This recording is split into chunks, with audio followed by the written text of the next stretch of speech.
Let's have a discussion on the chapter 18 of Srimad Bhagavad Gita, the Moksha Sannyasa Yoga. The knowledge by which one sees the one undivided, imperishable substance in all beings which are divided should be known to be Sattvik. But the knowledge by which one sees as distinct in all beings, different entities of various kinds, should be known to be Rajasic. That knowledge, which is confined to a single product, as if it were the whole, which is irrational, not founded upon truth and trivial, is declared to be tamasic. Truth is one. Sages call it by various names. Though truth is one, and all religions are but different paths to reach that, people quarrel and fight in the name of religion because of their limited understanding. Clarity of thinking varies from person to person according to one's inborn nature and attitude, which in Sanskrit is called Prakriti, that is Tama, Raja and Sattva. Tama and Raja always lead to confusion and chaos, whereas the Sattva leads to clear understanding. The frog, which never came out of its well, could not understand the vastness of ocean when another frog who came from the ocean tried to explain it. We, people of limited understanding, unaware of reality, are like that frog in the well.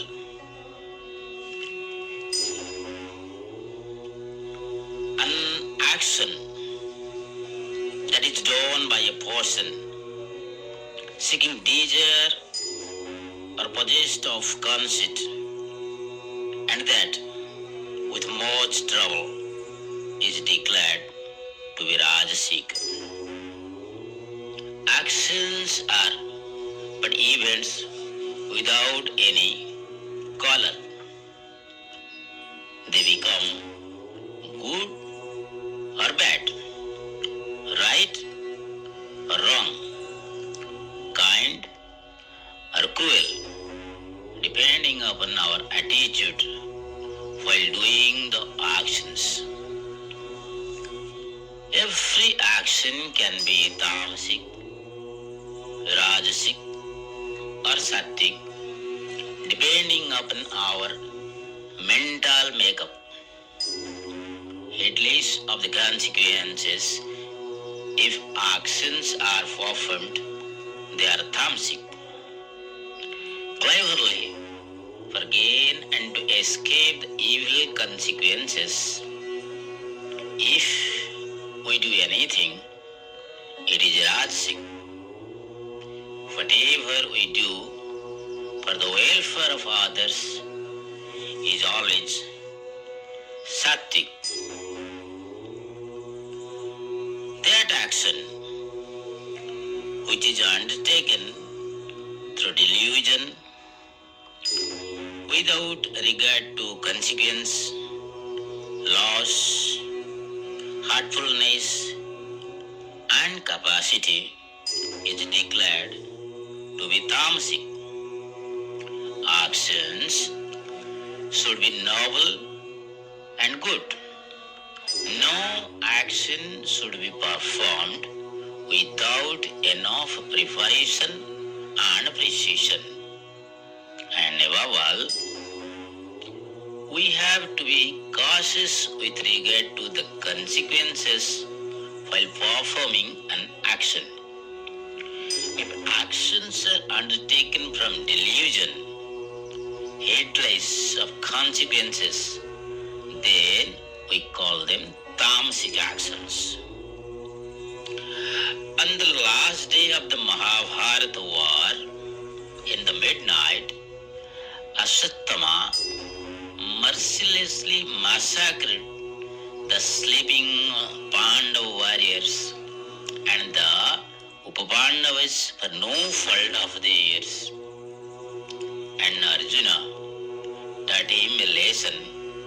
Intoxicated with wealth and excessive pleasure, the Yadava descendants in Dwarka insulted the rishis. A lad was dressed as a pregnant woman and taken to the rishis with a request to predict whether a male or female child would be born to the lady. The rishis cursed and the Yadu dynasty was destroyed. Unmindful of the consequences and out of sheer ignorance and delusion, King Parikshita placed a dead snake around the neck of Samika Maharshi, and Sringi, the son of the sage, caused the king to the effect that the king would die of snake bite on the seventh day. Tamasic actions are always disastrous. The attempt to remove evil from the world by killing 1,000 evildoers only adds to the evil in the world.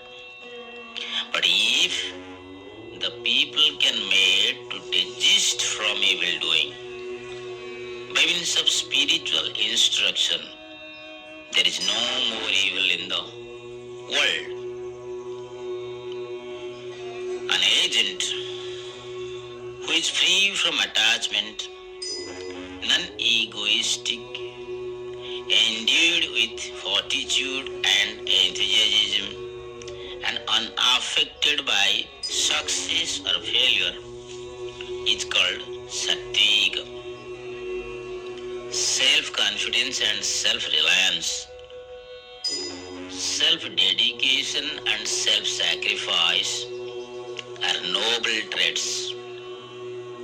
We observe them and practice them to the extent we are human. To be human is to be kind. Kindness begins at home as a charity starts at home.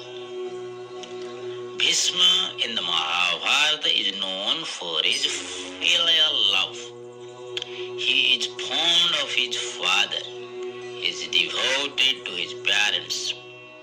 He is prepared to do anything for the sake of his father. He is determined to dedicate his all for the delight of his father. So he remained a celibate. C.V. Chakravarti is known for his compassion. To save the life of a dove, he is determined to do away with his body. Only by self-sacrifice and tyaga one can attain bliss and eternity.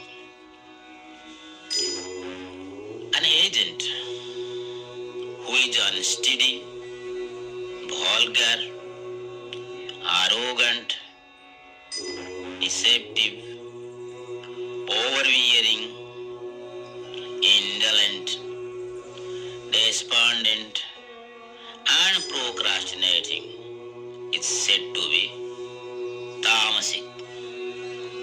All action must be performed diligently.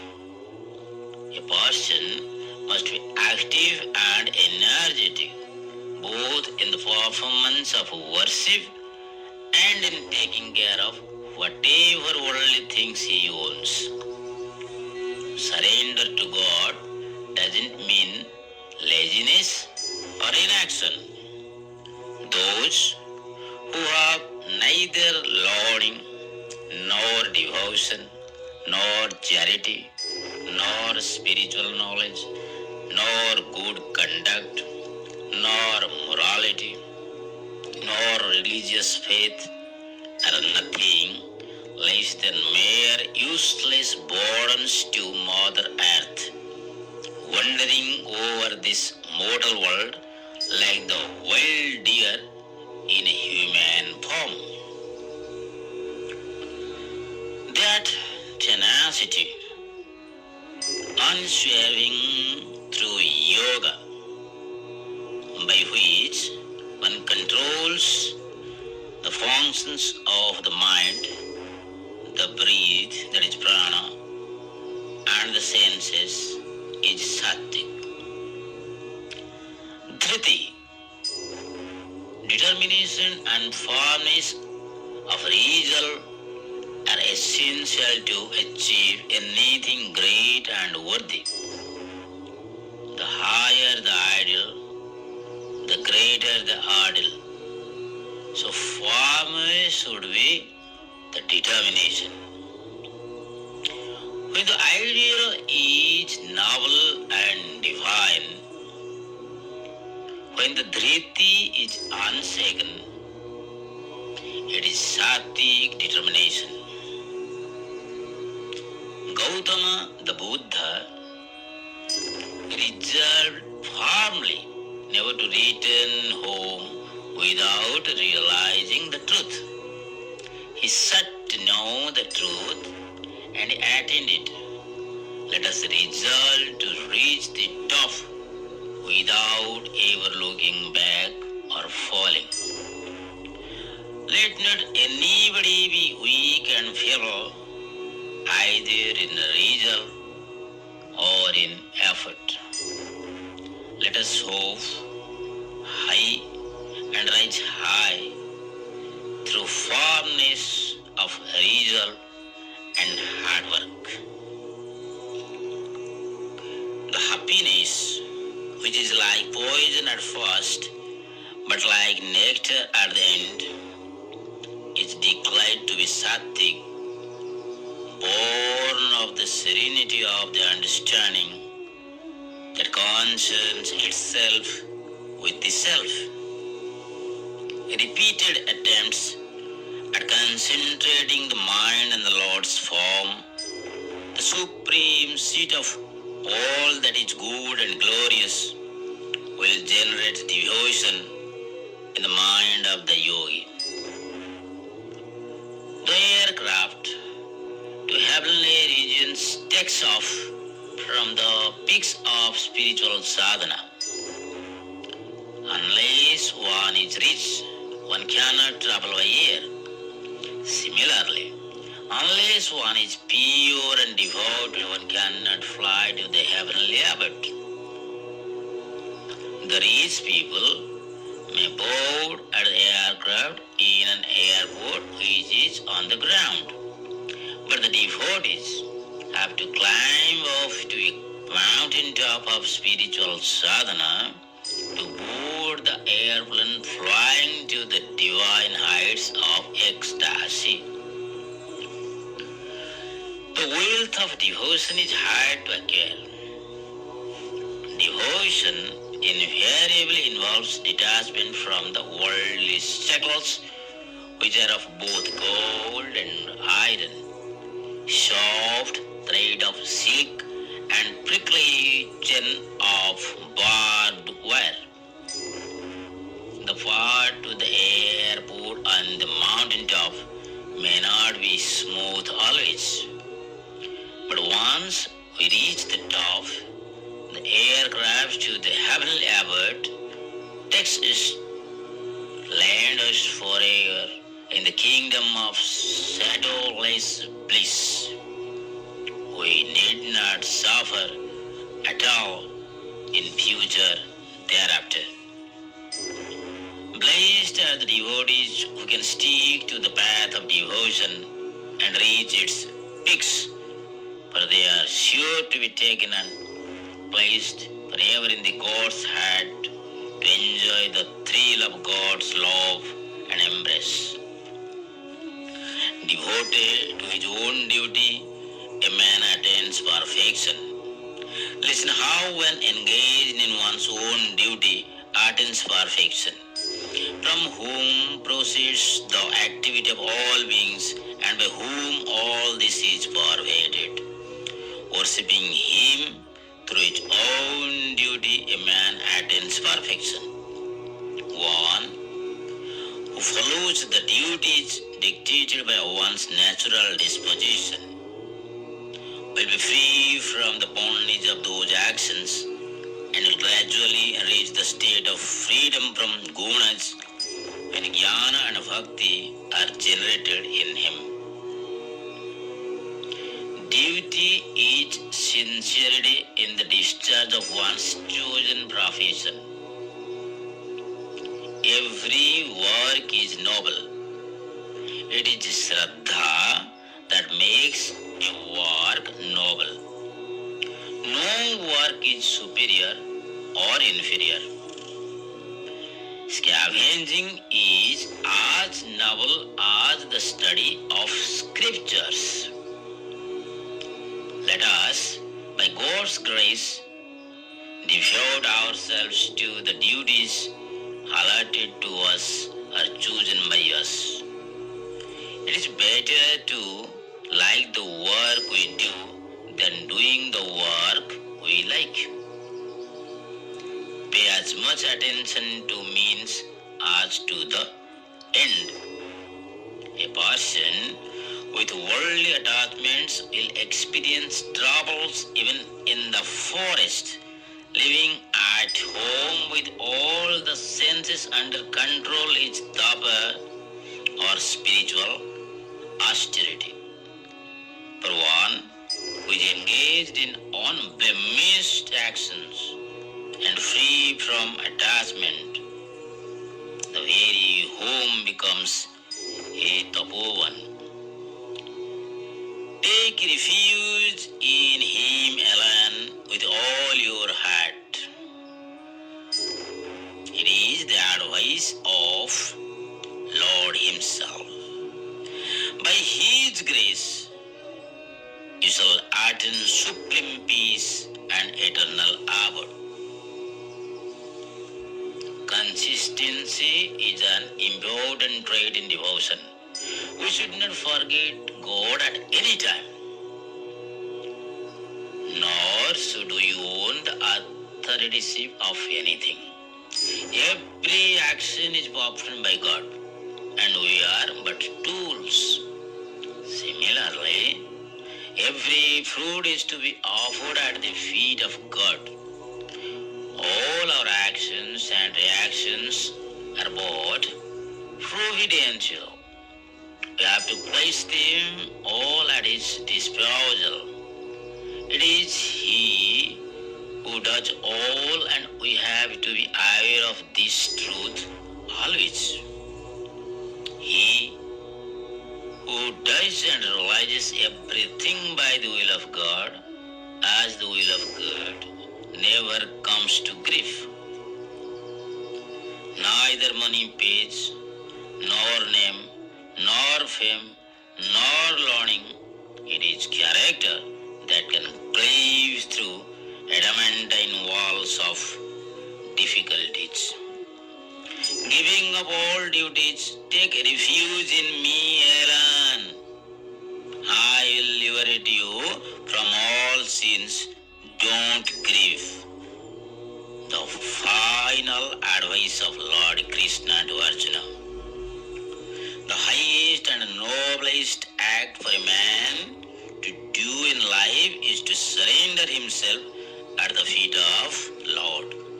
For He is the dear one, the soul, the master and the friend of all beings.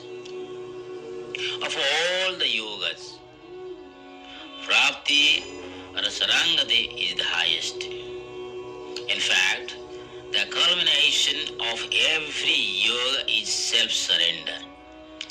Self-surrender is not a weakness, it is indeed strength.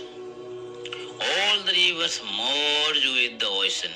All the yogas end in self-surrender, and it is unfailing. In Mahabharata, we find Draupadi's symbolic of self-surrender. She surrenders her all at the feet of Sri Krishna, and she is always protected. Not only in the court hall of Hastinapura when her honor was at stake, but in the woods as well when she was in a tight corner to feed Durvasa and his 10,000 disciples, chapel to the Lord in total self-surrender, and she is protected. She is never unscathed. She is ever resplendent with the spiritual success and glory. May we all, by the grace of God, grow strong enough to surrender ourselves at the feet of the Lord Almighty. Bring light to the poor and bring more light to the rich, for they require it more than the poor. Bring light to the ignorant and more light to the educated. For the vanities of the education of our time are tremendous. Thus bring light to all and leave the rest unto the Lord. For in the words of the same Lord, to work you have the right, and not to the fruits thereof. Let not your work produce results for you, and at the same time may you never be without work. Where there is Sri Krishna, the Lord of Yoga, and where there is Partha, the wielder of the bow, there are sure fortune, victory, prosperity, and statesmanship. Such is the truth. It is better to flame forth for one instant than to smoke away for ages. Divine grace and human effort are essential for peace and progress, success and expansion, equanimity and enlightenment.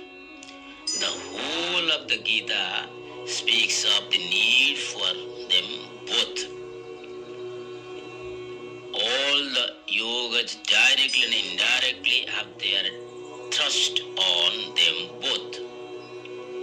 Divine grace is symbolized in Sri Krishna, and human endeavor is symbolized in Arjuna, who is a Sabyasachi capable of darting the arrows with both hands, keeping the bow under the toe. Sri Krishna is the Lord of Yoga, and Arjuna is an adept of archery. Wherever you find them both, there you are sure to see success and bliss. Divine grace and personal effort, deep meditation and dynamic actions are the obverse and reverse of the coin yoga. By the grace of God we become yogis, and by yogic practice we win divine grace. Swami Vivekananda has combined in him both, that is, broad vision and deep and serious thinking through meditation and tremendous activities like those of a great warrior, which brought victory, prosperity, and glory to him and to the country as well. Hari Om. Hari Om.